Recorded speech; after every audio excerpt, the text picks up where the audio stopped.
Welcome to Head to Heart, another episode, this time with the amazing Maheen Rahman. Maheen Rahman was appointed the CEO of InfraZamin Pakistan in 2020 and has played a crucial part in setting up ISP's base operations and its initial structure. Maheen has over 20 years of experience in investment banking, research, and asset management. In her previous appointment, Maheen Rahman served as the CEO of Alfalah Investment Management, where under her leadership, Alfalah Investments has grown to be one of the largest asset management companies in Pakistan. She has featured on Fortune's 40 Under 40 Women to Watch list in 2015 as the youngest head of Alfalah Investment Management and the only female CEO in an industry where her rivals were all men. After becoming the CEO of IGI Funds, she turned around the fund's financial performance, and we will talk more about that with her. Hi, Maheen. Good to have you on Head to Heart. Hi, Jehan. How are you? I'm great. I think we've been on Zoom for the whole month. So yeah. Hopefully after Ramadan, we can catch up in person. Sure. Sounds like a plan. Yeah. Okay, so let's start with a little bit about your background.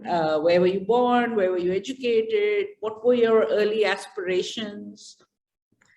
So I was born here. I was born in Lahore, actually. I spent most of my early childhood, I think, in Karachi. So I really do identify with Karachi as hometown.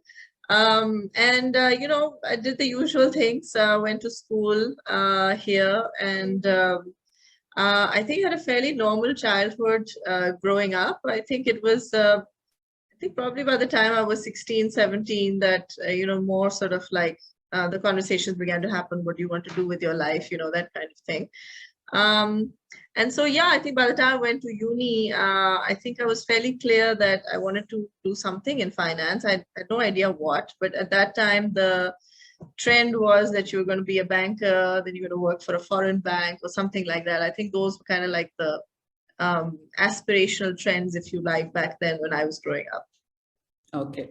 So I read somewhere or heard somewhere that you've been known to say that your mentor, Sayyid Babar Ali, had drilled into you that for the purposes of longevity and sustainability of an organization, it needs to be more process-driven than people-driven.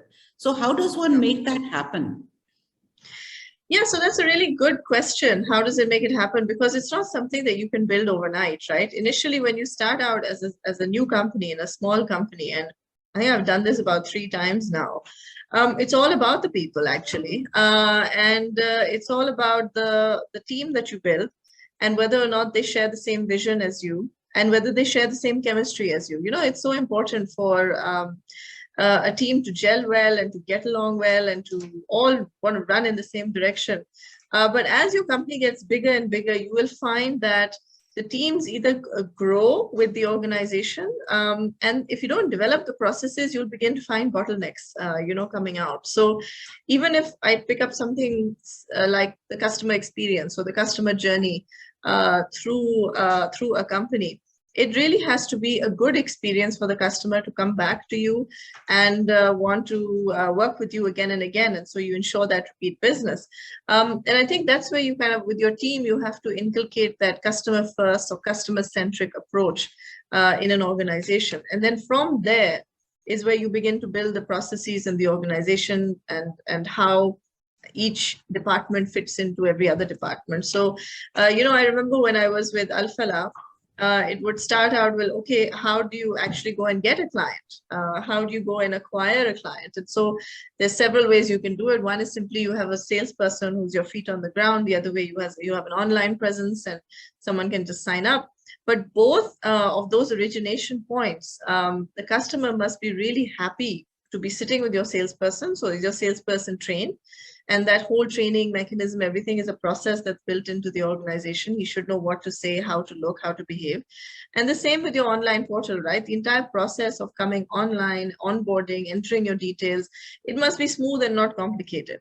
So I think, and then once a customer is onboarded, how do you take him through the various stages of which product to, focus him on and so forth. So I think with small companies, And as they grow, this is a transitional phase. It's a transition that you have to take a company through. You can try, I think, early on to try and implement processes early on, but the reality is that you're too small, to actually go through that process cycle. So, and at the same time, you're a startup, particularly, you're still developing what that process should be and what your USP is. So until you have that down, later on, you build that into a process to scale it up. But initially, I think there is a process of discovery that goes on, and that's where your team is really important, and that support that you get from them is very crucial. And at that time, then your salespeople need to understand it's not just a customer, it's a relationship, and that relationship will grow, and the customer must feel that you are taking him along or her along rather than, just trying to sell to them, right? Yes. Makes good sense. So your career, Maheen, has taken a number of twists and turns, from an analyst to a researcher to being an investment banker, heading one of the largest asset management funds, and then turning it around. Were there any milestones in that journey that were particularly challenging, and how did you overcome those challenges?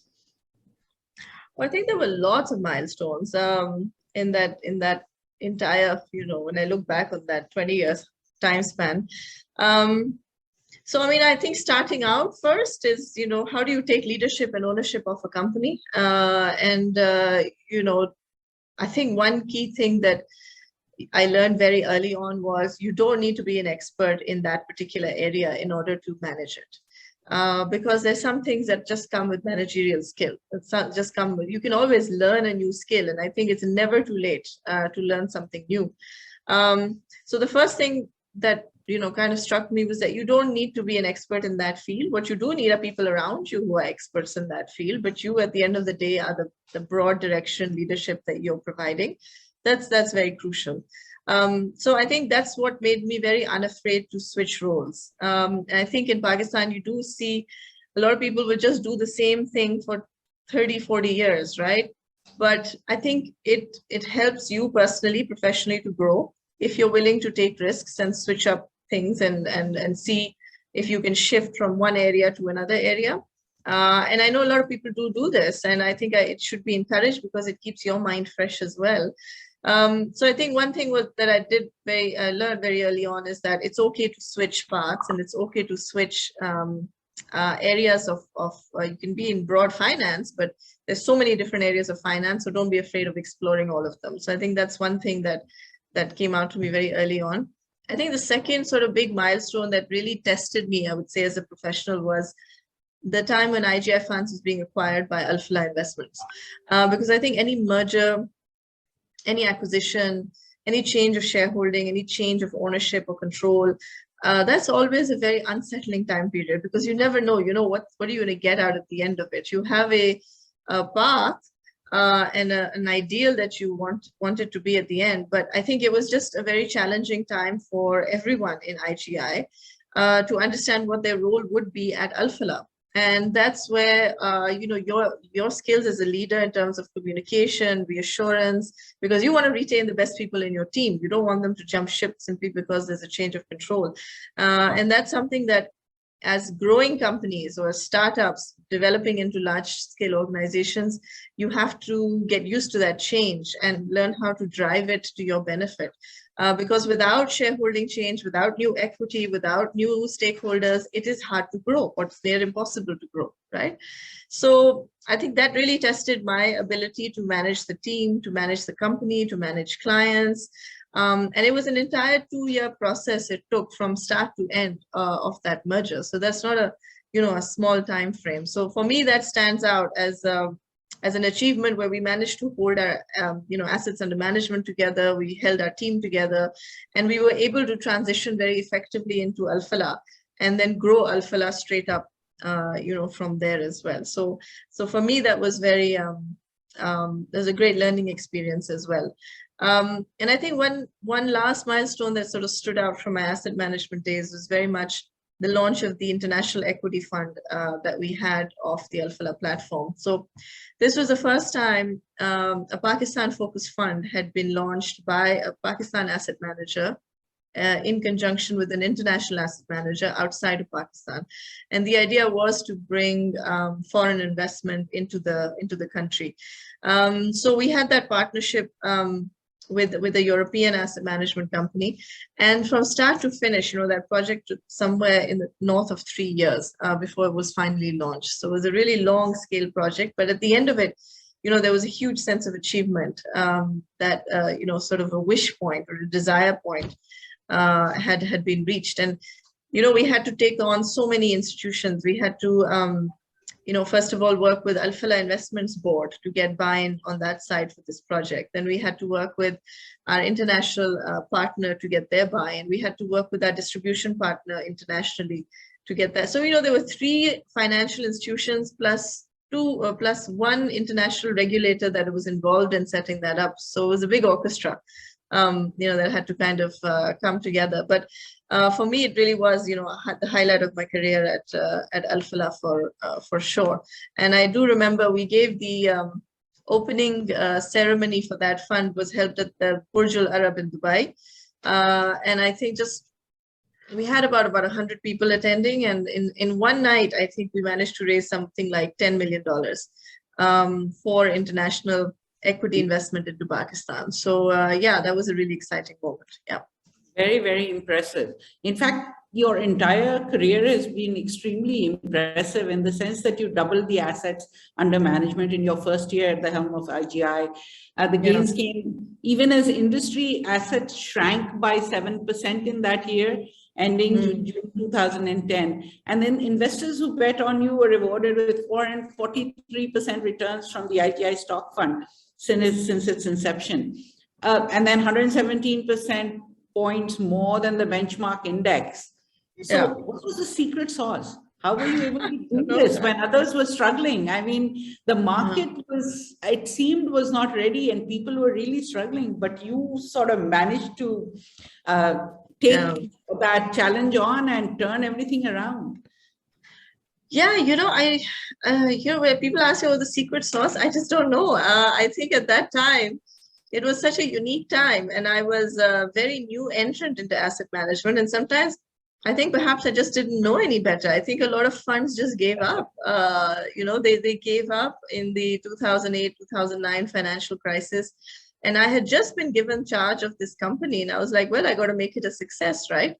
So I just went out there I spoke to clients. I gave them our story. I said, I promised them something very stable and steady and risk-free as much as could be. And I think the ones that bet on us at that time were the ones who, throughout actually our, the tenure at IGI and Alfalah, they actually stayed with us. So, those very early initial clients I'm very fond of because they supported us when we were really small and they kept with us. And I think that's the key thing. You really have to build your client relationships very, very well. And you have to have them trust you.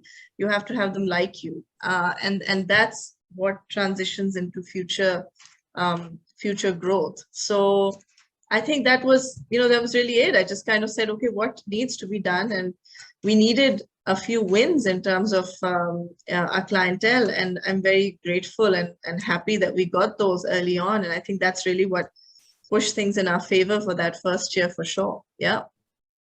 No, I mean, I think you're absolutely right that you delivered. That's why they continue to believe in you and continue to then support you. And that I think is very basic and yet very hard to do sometimes. So tell me, I mean, what do you think contributes to the perception that the fields that you have worked in are male dominated? How much truth is there in that perception? And as we celebrate International Women's Day month, what can we do to change that status quo? I mean, first it was the financial fields, and then we'll talk about InfraZamin. Everybody thinks those are male-dominated fields. And is that a correct perception? Yes, it is, because finance, for one, in Pakistan is very male-dominated, right? So it's an area, and I feel women do a little bit of disservice to themselves as well, because they start with the premise that, oh my God, this is so complicated and we can't possibly understand it. And, the reality is women do finance all the time. They manage their houses, they manage their budgets, they manage their they manage everything. I mean, I have yet to see a woman who can't make ends meet on a certain monthly budget that she is given, and she will do that plus more. So, while finance can be technically a little bit more than that, it's really not rocket science, as I keep saying, again and again. I think it has been very male dominated. I'm hoping that that changes, because it is nice to see young women in this field. And I think you have to get over that stereotype or that bias, which relates to, oh, this is not an area for women to be in. I think it's a great area for women to be in. I think you stand out because you are female, you stand out because your thought process is different. And at the end of the day, 50% of your customer base should be female, right? Exactly. I mean, in Pakistan, the biggest issue is that we don't have female, we don't have women opening bank accounts. We don't have women understanding investing. We have women who rely exclusively on the men in their families to manage their finances for them. I don't understand why that has to be. Even if it is just simply a hobby that you're pursuing, that you earn some money for yourself, why is it that you need to turn it over or ask someone else about what you want to do with that money? You should try and educate yourself in terms of how you can achieve that financial independence, even if it's for small amounts. In terms of how we can change going forward, I think that's the big question, right, Janara? Because it can't just be, and I think we've spoken about this on panels before, that it can't just be about the month of March or International Women's Day. It needs to be an ongoing dialogue that we have with companies, we have with women, we have with men, and we have with government, because they are the biggest stakeholders in women empowerment. And I think that while the month of March, sets up everything very nicely to talk about all the women out there, it has to be much beyond that. It has to be April, May, June, July, August. It has to be the whole year that we are saying, how can we push something? How can we promote something? Does it need regulatory action? Do we need corporate action? Do we need individual action? What needs to happen? So some of the regulatory action that's been taken, like for instance, from the State Bank and from SCCP, has helped, perhaps, but it will take much more and continued effort, right? Yeah, and while we are now required by the SCCP to have gender policies, there is no, say, targets on those, right? So, for example, we can set our own targets, but really, realistically, if you look at it, the regulator can come out and say, look, we want to see 20% of your workforce as female by the year 2030. They can come out with, yes, or we want to, or we want to see you engage in vocational training for women that are then hired in your workforce. And we need to see those programs come out in the next 2-3 years, right, or on an annual basis. I think the regulators have been reluctant to do that, because I think they get a lot of pushback that there aren't enough smart women, there aren't enough women who are available for these jobs, or women don't apply for these jobs. I think that's all, those are all cop-outs, right? At the end of the day, if you highlight it, they will come. You have seen experiences of companies like Karandas who have run so many women entrepreneurship challenges, yourself as well. How many women approach you to look at the startup space? It doesn't just need to be about startups, right? Startup is the toughest thing you can do. Exactly. There is so much more that you can do before that to get experience, right? So I think that engagement definitely needs to happen at the regulator level, and then we see how can it be scaled up further as well. Yeah, absolutely right. Now, let's move on to InfraZamin, which is what you're involved in right now. Can you explain to us what InfraZamin is, and what is, in fact, the importance of building an ecosystem of sustainability and development via infrastructure projects in Pakistan? Yeah. So InfraZamin, we're a financial services organization. So what we do is something very new and unique in Pakistan that hasn't been done here before. And that's, we are trying to help infrastructure projects reach financial close. And the way we do that is we focus on the debt side. So whenever you have an infrastructure project, you have some money which the shareholder, the sponsor puts in. Then the sponsor goes and arranges for funds from the bank, such as debt, which helps to complete, the total amount of funding that they need. So, and then that's invested in some project, which is solar, it could be a solar energy project, it can be a water project, anything like that. So where we find in Pakistan, at least, where a lot of projects get stuck is they find the sponsor and they're willing to put in the money for the initial capital. But where the sponsor gets stuck is telling the bank that I need to do this, I want to do this, this is the project, can you lend against it? And a lot of the times, not all the time, but a lot of the time, especially if it's a new project or it's brand new greenfield types projects, banks will not be very comfortable with the credit risk. So this is where InfraZamin comes in, is that we actually guarantee the credit risk. So we take that whole credit, we kind of de-risk the whole project for the bank by saying, okay, you take our guarantee and you just lend against our guarantee to the project, right? Now, obviously, we cover ourselves by making sure that we like the project and it's commercially viable and it can pay off the debt and it has the cash flow. So we do all our analysis behind it. But ultimately, our aim is to provide comfort to either the bank market or the bond market that our guarantee will support them in case of any default by the initial borrower. So we can take on that risk and the bank can then comfortably lend against it. So that way you enable or you catalyze a lot of projects that previously were not getting funding. You're able to push them towards the funding side. And interestingly enough, in the startup space, I do think that the market for tech debt or venture debt is certainly now beginning to pick up. You've seen a lot of noise around equity inflows and equity investments. So, the wonderful thing about getting equity in is that your balance sheet gets stronger, right? And then you spend that money on whatever your working capital needs are. But I feel in the next 6 to 8 months, a lot of startups, a lot of tech companies will have the balance sheet strength to actually take on debt. And, we're happy to talk to them about how we can support them in that. But the advantage to taking on debt, obviously, is you don't need to give up equity. Yeah. You don't need to dilute yourself. And so you can retain your ownership and control of your company without needing to give it away to another party at an early stage of your, your company development. So it's important to take things both together, both debt and equity, rather than just focus on one aspect. Okay? Right. So tell me, how have you handled the SECP compliance, considering the unique structure of InfraZamin? Must have been a little difficult trying to convince the regulator that this was a doable project and there was not so much risk attached to it, or that you would mitigate it even if there was. Yes. So, InfraZamin is a company that has been on the drawing board with the regulator, with the sponsor shareholders for the last almost 3 years.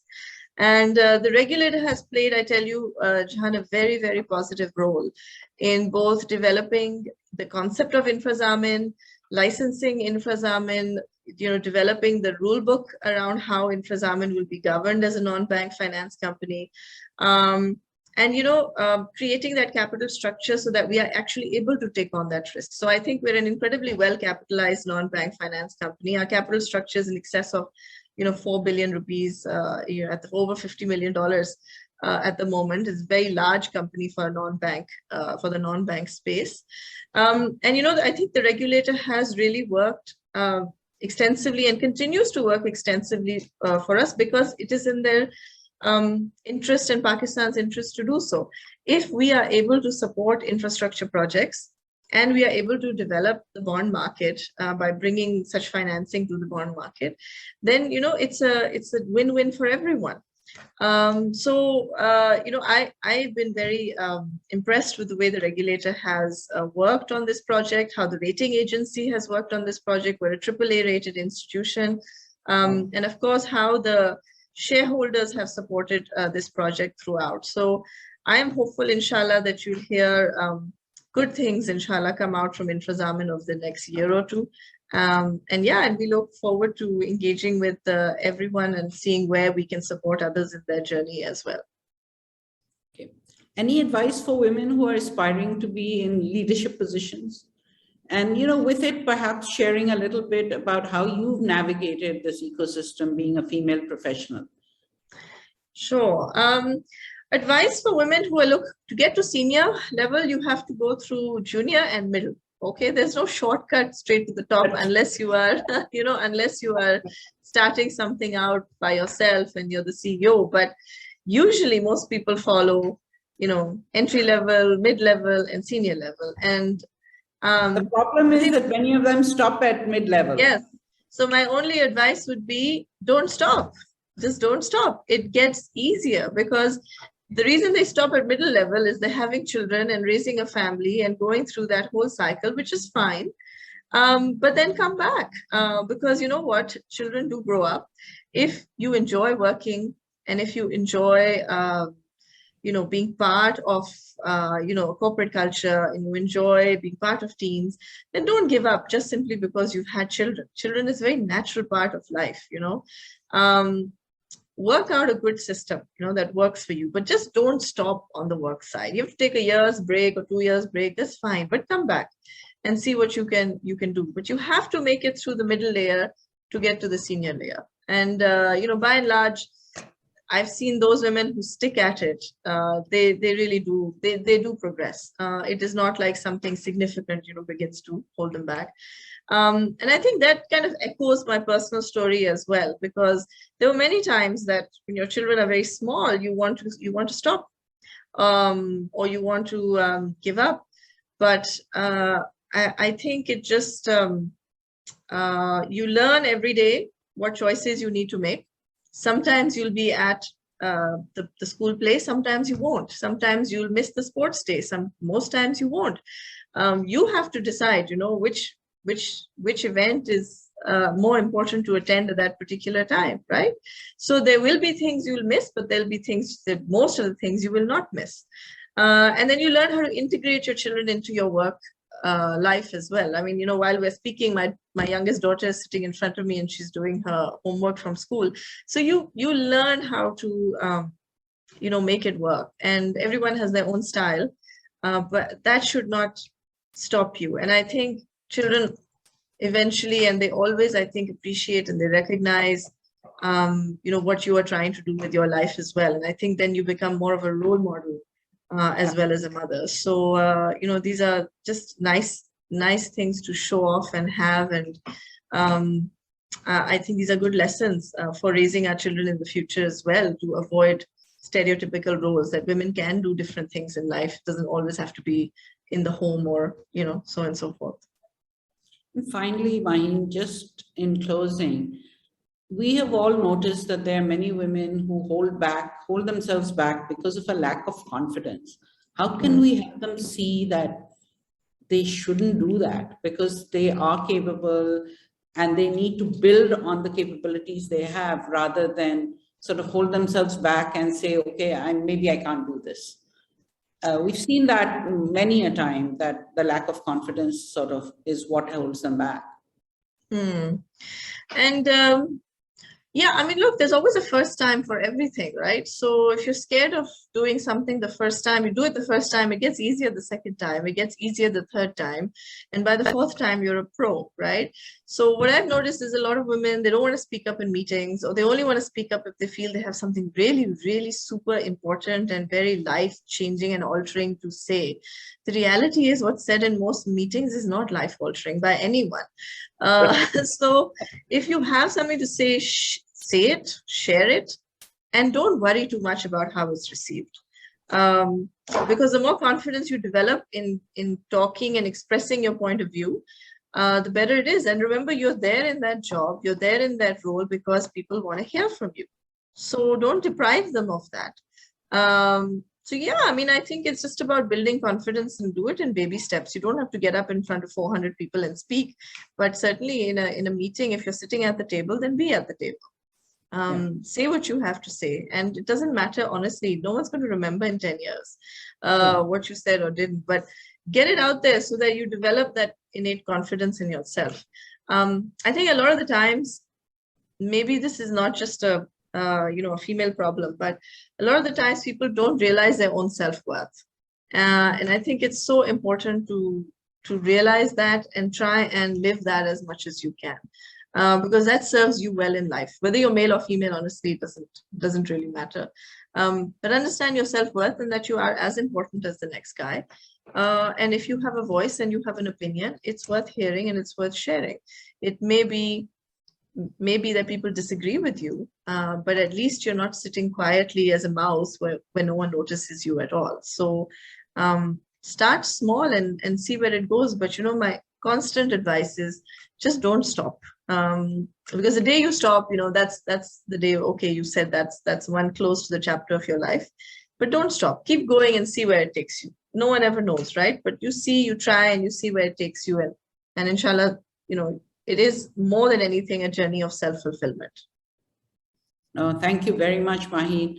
You're such a great role model, and many of the things you say, I think you have to repeat on multiple platforms. But the reason I think people ask you these questions is because I think if women hear this often enough, or young people hear this often enough, and they see that, you have overcome many challenges by putting in the time that was needed, by putting in the effort, and by realizing your self-worth, then that's why you are where you are. So thank you so much for doing this, and thank you for being the role model that you are. I hope we meet up very soon, right after Ramadan, and actually meet over a cup of coffee rather than on Zoom.